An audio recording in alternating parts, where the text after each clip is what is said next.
નમસ્કાર મિત્રો, વિડીયોમાં તમારું સ્વાગત છે। જી હા મિત્રો, અત્યારે હાલના મોટાની મહત્વના સમાચાર સામે આવી રહ્યા છે। તો મિત્રો, સમાચારમાં વાત કરીએ તો જ્યારે આપણે બજારમાં નવું સ્માર્ટ ટીવી ખરીદવા નીકળીએ છીએ ત્યારે બજેટ અને ફીચર્સ પછી સૌથી મોટું કન્ફ્યુઝન સાઇઝ અને લઈને હોય છે। તો મોટા ભાગના લોકો 32 ઇંચથી ઉપર જવા માંગે છે, પણ 40 અને 43 ઇંચની વચ્ચે આવીને ગાડી અટકી જાય છે। સાંભળવામાં 3 ઇંચનો તફાવત બહુ મામૂલિક લાગે છે। જાણો આ એક આંગળી જેટલો તફાવત કેટલું મોટું નુકસાન આપી શકે છે। જી હા મિત્રો, પરંતુ શું તમે જાણો છો કે દિવાલ પર લટકાવવા પછી 3 ઇંચ તમારા આખા સિનેમેટિક એક્સપિરિયન્સ અને રૂમનો લુક અને તમારી આંખોને સુકૂનને બદલી શકે છે।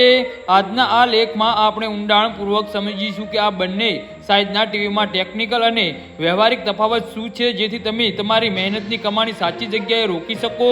40 ઇંચનું ટીવી ભારતીય મધ્યમ વર્ગ પરિવારો અને વિદ્યાર્થીઓ વચ્ચે ઘણું લોકપ્રિય છે। આ તે લોકો માટે છે એક બેલેન્સ ચોઇસ છે જેઓ 32 ઇંચ ટીવી બહુ નાનું માને છે અને 43 ઇંચ માટે તેમની પાસે પૂરતી જગ્યા નથી હોતી।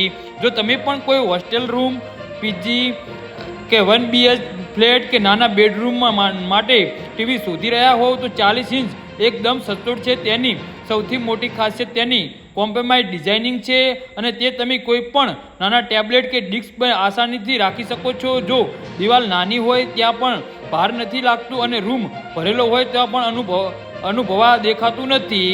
જી હા મિત્રો, તો આના વિશે તમારું શું કહેવું છે તો નીચે અમારી કમેન્ટ બોક્સમાં જરૂરથી જણાવજો અને અમારી યુટ્યુબ ચેનલને સબસ્ક્રાઈબ કરવાની ભૂલતા નહીં। ધન્યવાદ।